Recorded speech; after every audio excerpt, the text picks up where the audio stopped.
Well, shall we?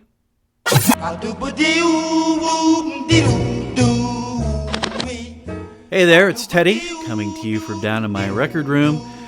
And as promised, I am back. It's been a while since my brother passed away. My mother went into a decline, and she has since joined my brother and my father. So it's been an interesting 2 years. I'm doing fine. You come to the realization that the only way that you avoid these things is if you leave first, and I wasn't particularly interested in that. But records and this glorious hobby kind of had to take a back seat for a while. But hey, what the hell? I'm here to show some records, so let's do it. Well,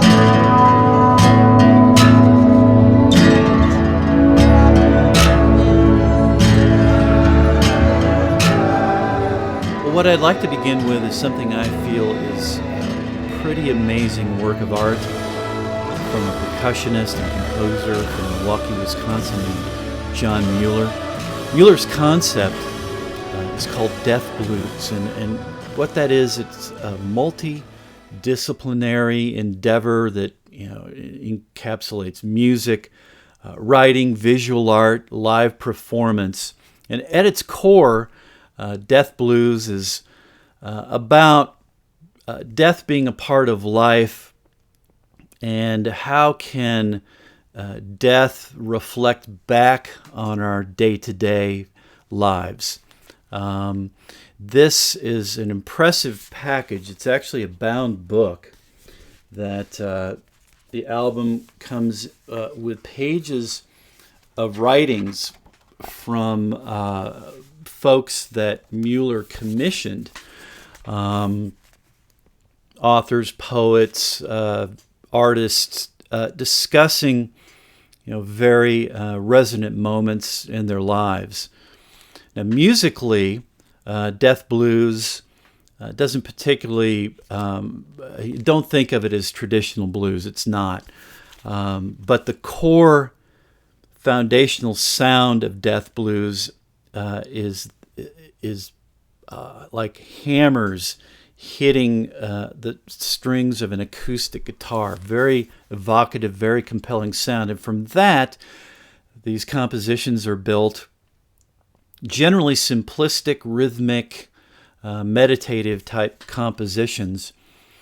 But he brought in a composer and arranger named William Ryan Fritsch, who just took Mueller's compositions and just blew them out into these incredibly dense, incredibly lush, cinematic, just gargantuan statements that they're so impressive.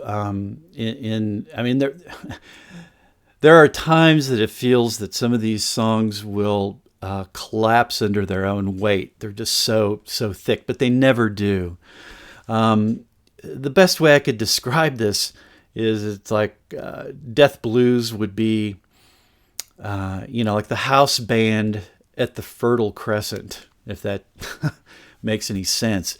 I guess what I mean is that, this music evokes both like an early civilization feel and a very forward-thinking feel at the same time.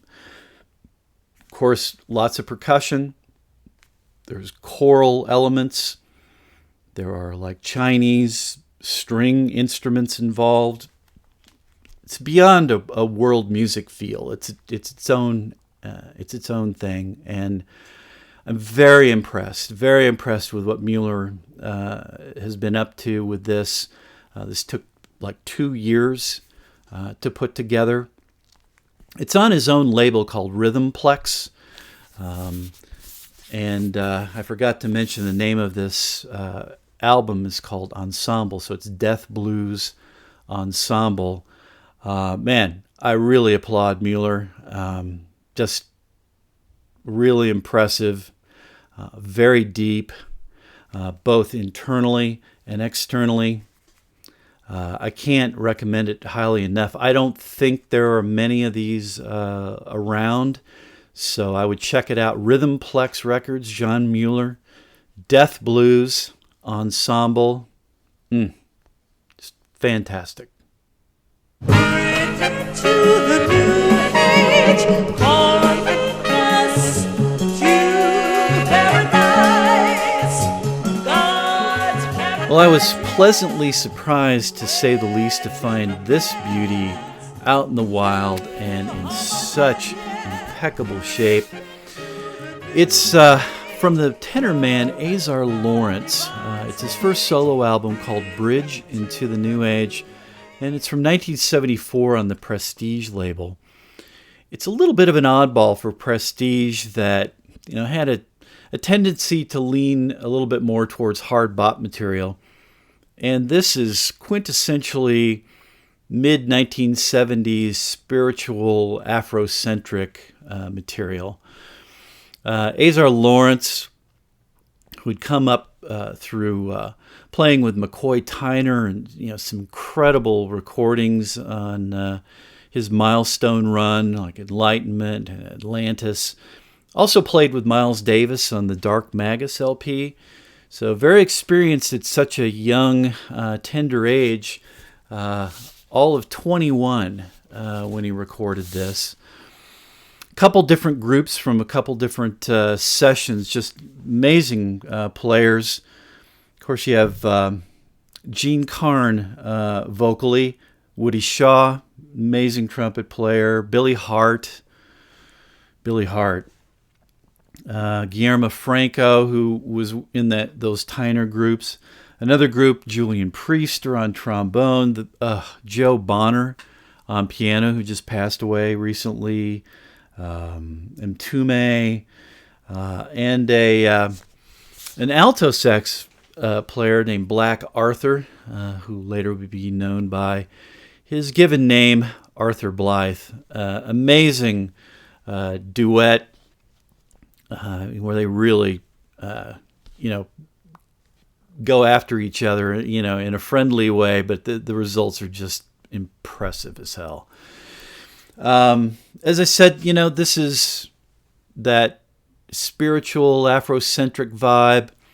Actually, I think this album would have fit better on the Black Jazz label or Strata East. And that may give you a little more context of the feel. But Lawrence's playing is just very skilled at this age, and he gives you just enough outside ventures that really keeps it interesting beyond the more spiritual sense. I mean, he takes off a few times, and especially when he's with Blythe. It's fantastic. Anyway, if you run into this, don't hesitate to grab it. Very, very happy to have found it. Czar Lawrence, Bridge into the New Age, from 1974 on the Prestige label.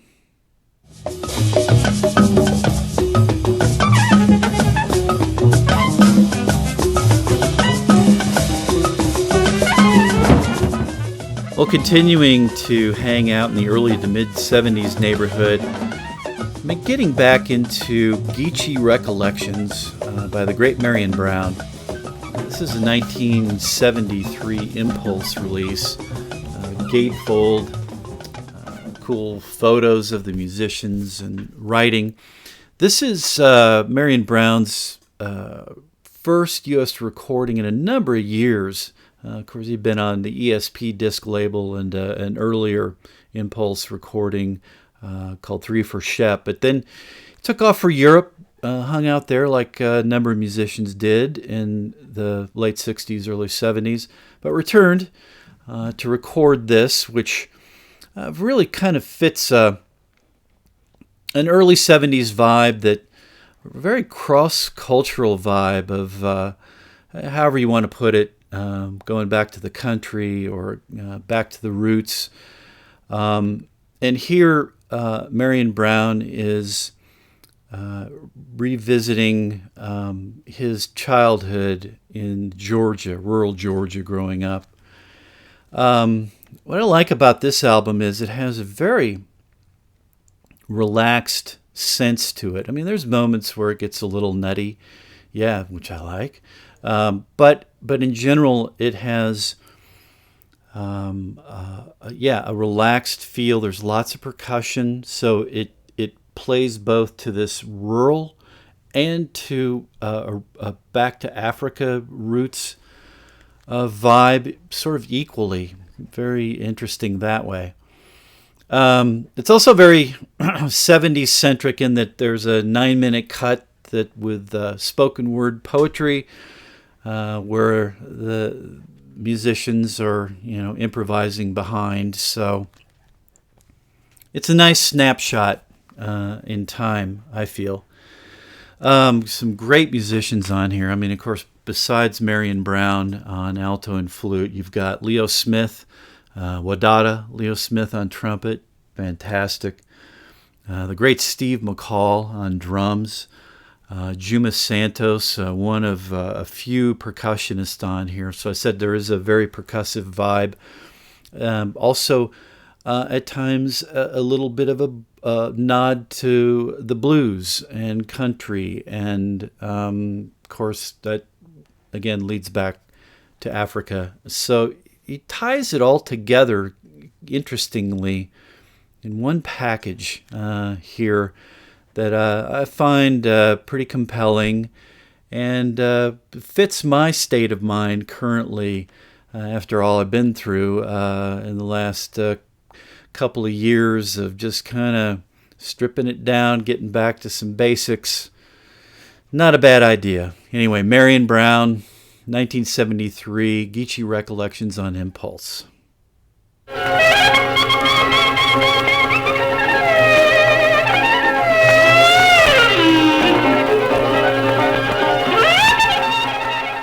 Well, here's going back to some roots of a completely different sort. It's a compilation of 78s called Don't Trust Your Neighbors. It's early Albanian traditional songs and improvisations from the 1920s and 30s. It came out on the Hinter label in 2011. It's a run of 1,000. And it's produced by one of the great 78 collectors, Christopher King, who collects his stuff and then really researches the hell out of it and puts it back out. Just wonderful, wonderful packaging as well. Along with this cover that was done by one of his 78 collector buddies, Robert Crumb. You have the inner sleeve that has a black and white version of the same drawing. And then a wonderful insert, lots of writing, information, photographs about these early Albanian groups. And as I said, it's just wonderfully weird. It just pushes a button in my head that I just really love, because it's just it's strange, it's otherworldly.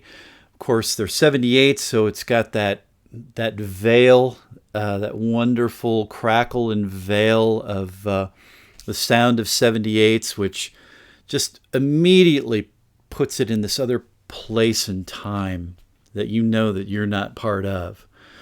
Musically, it's kind of a cross between like klezmer and Indian raga, if that makes sense. But, if you were to take some of this music, remove it, re-record it today, I think people would think it's just wonderfully avant-garde.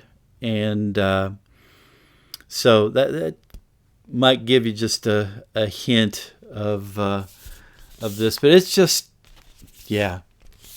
It's just different, and yeah, I dig it. So, don't trust your neighbors. Well, that's up to you. But early Albanian traditional songs and improvisations from the 1920s and 30s on the Hinter label from 2011.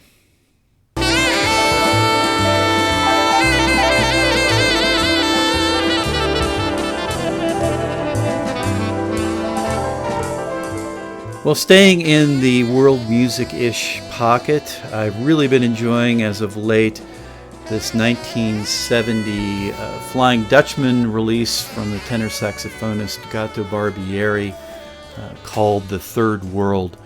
It's a gatefold album. Of course, Flying Dutchman was founded by the legendary producer Bob Thiele, who commandeered some just classic sessions on the Impulse label. And here he helps Gato Barbieri explore his homeland roots. Gato Barbieri is from Argentina, but he went over to Europe in the early 1960s and was part of the burgeoning free jazz movement over there, and hooked up with the likes of Don Cherry and Abdullah Ibrahim, Dollar Brand. But there came a time where he wanted to, look towards home and what it had to offer, tango in particular. Wonderful lineup here that helps him bring this to life. Of course, Gato Barbieri on tenor sax and flute. Charlie Hayden on bass. Beaver Harris, fantastic drummer. Richard Landerman on percussion. The wonderful Roswell Rudd on trombone. And Lonnie Liston Smith on piano. So a stellar lineup that's laying down, a very percussive Latin foundation. But what's really cool here is that they, as a group, they just very deftly just ease out and go farther and farther, and suddenly they're way the hell out there. And you're going, how do we get here? Just fantastic. Barbieri really owes a lot to Coltrane. There's real Coltrane-esque vibe to his playing. He can also screech it out like Pharoah Sanders. So if you dig Coltrane and Pharoah Sanders, you'll dig early Gato Barbieri before Herb Alpert got a hold of him and tried to turn him into a commercial success, some kind of, pre-Kenny G dreck. It's just awful stuff, but this is not. This is lovely stuff. Roswell Rudd is such an awesome foil to Barbieri, who, like I said, man, he can bite that reed and he can he can singe your eyebrows when he gets out there. I mean, it's just phenomenal. But they don't go out there, they edge out there and then, work their way back. Someone's at the door, but I'm going to keep going. Anyway, if you dig Latin music, if you dig Coltrane, if you dig aggressiveness, it's all kind of wrapped up here, combined into a wonderful record, The Third World, from 1970 on the Flying Dutchman label.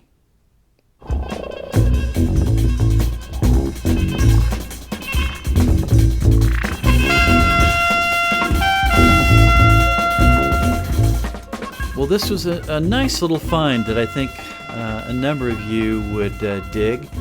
It's from the trumpeter Eddie Henderson. It's a 1974 release called Inside Out on the Capricorn label. The Southern rock label that the Allman Brothers Band were a part of for years. Well, this is not Southern rock. Eddie Henderson, most notably, was a member of Herbie Hancock's Mwandishi Band, and which was, kind of an evolution, continuation from Miles Davis' Bitches Brew. And this is a continuation of essentially the Mwandishi Band. the lineup speaks for itself. Eddie Henderson on trumpet, Herbie Hancock on keyboards, Benny Maupin on reeds, Buster Williams on bass, Billy Hart again, the great Billy Hart, and Eric Gravatt on drums, Patrick Gleason on synthesizer, and Bill Summers on congas. Bill Summers, who would wind up with Headhunters. But yeah, it follows in that very Miles, Bitches Brew, Mwandishi vibe, Eddie Henderson.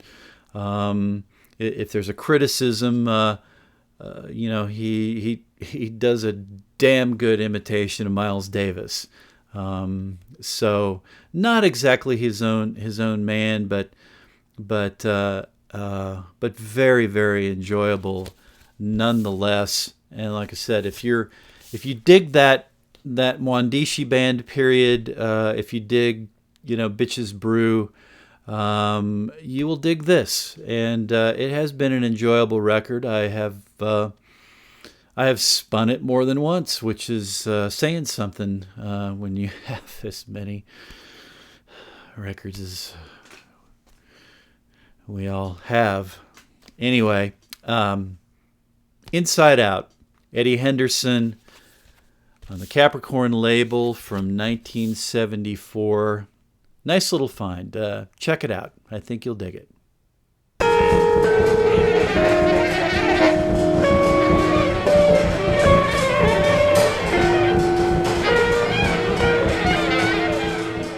So on the flip side, I have an album here that not everyone is going to dig. It's called The Topography of the Lungs. This is a reissue of a 1970 recording by the great European free improvisers, Evan Parker on saxophone, Derek Bailey on guitar, and the wonderfully insane Han Bennick on drums. This, I think, is just a masterpiece. Yes, more than happy to have the reissue because the originals are so difficult to come by on the Incus label, which was owned and operated by Evan Parker, Derek Bailey, and Tony Oxley. But between some agreement or disagreement between Evan Parker and Derek Bailey, this wasn't reissued until Derek Bailey passed away. But those were the circumstances, and I'm sure as hell glad that it came back out. This is on the Odo Roku label. They kept the same artwork, obviously changed out the name of the label. What's cool here is on the inner sleeve, it has Evan Parker's notes from 1970, and then his updated thoughts from 2014. So I find that, pretty fascinating. Love the artwork, the kind of Monty Python-ish collage artwork, and the music itself is very collagey.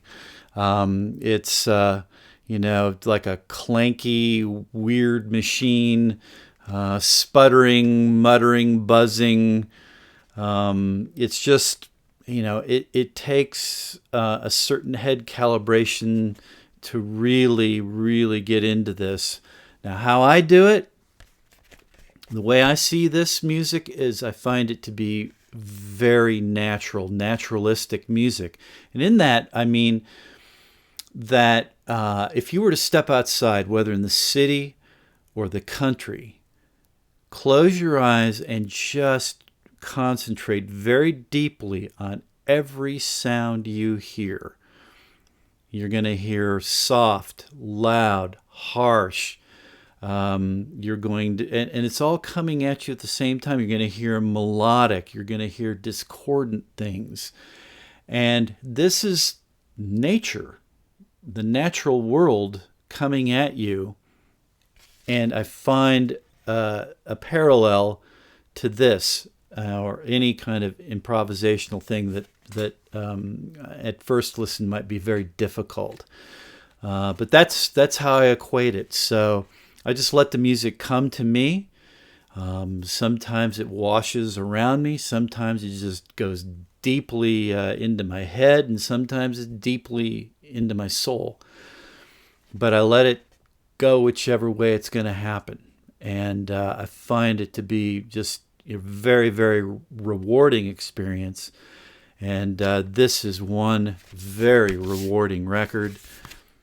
Masterpiece of European improv. And so happy to have this in my collection. The Topography of the Lungs from 1970, a 2014 reissue from Evan Parker, Derek Bailey, and Han Bennick.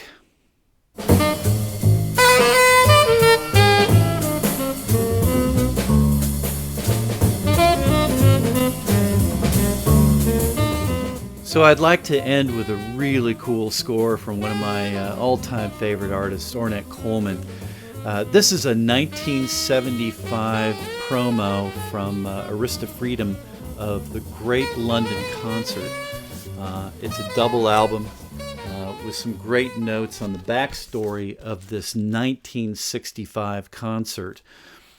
This was the return of Ornette Coleman to performing live. Almost 3 years prior, in 1962, he had essentially retired from recording and performing.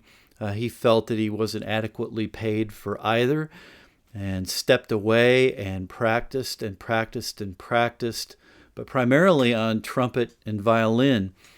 He was in London as a tourist and somehow met this promoter and got a wild hair. It was like, hey, I think I'd like to put on a show. And the promoter indicated, it's like, well, man, you haven't been around, and we don't know what you have or don't have, and I can't put any money behind that. And Coleman said, well, if you'll help me, I'll put up the money. And he did. And so this concert, very well recorded, but it comprises of the first side is an orchestral composition that Coleman did called Forms and Sounds. And it's a kind of a post-Schoenberg, 20th century classical type piece. Some people don't like it. I dig it. I find it interesting, nonetheless. And then the other three sides are with the trio that he left off with in 1962. Of course, with Coleman, bassist David Eisenson, and the drummer Charles Moffett. I said, wonderfully recorded. It's like he never left. It's fantastic. And I'll tell you, for a frame of reference, they decided to keep touring in Europe. And if you're familiar or a fan of the double Blue Note set, the tongue-tied, Ornette Coleman Trio at the Golden Circle in Stockholm, same group. Basically, this was the kickoff, and they liked what they did and kept going. So if you like that album, like that group, like that sound, that era, do go after this. Okay, the other interesting thing is it's a promo, and my understanding is that Arista Freedom, as they're getting ready to release this, there was some type of a lawsuit that was dropped on them, and so they never released it in the States. So the only copies, my understanding, that are floating around are just promos. This was released on other titles in Europe, but here in the States, 10 years after the fact of the recording, they tried to release it, and the door got shut on it, so it never got out. But a few of these leaked out, and I'm really stoked to have this. They're out there. This was not expensive, and I found a great copy, and like I said, very happy to have it. And if you dig Coleman and dig that particular era, you're gonna dig this. So anyway, well, that'll wrap up this particular vinyl orgy. And I want to thank new subscribers. I want to thank old subscribers. And I want to thank all of you for your patience.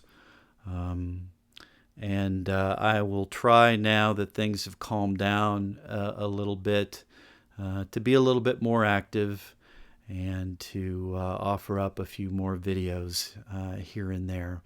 But until then, as I always like to say, please do what you can to keep it in the groove, and I'll see you next time.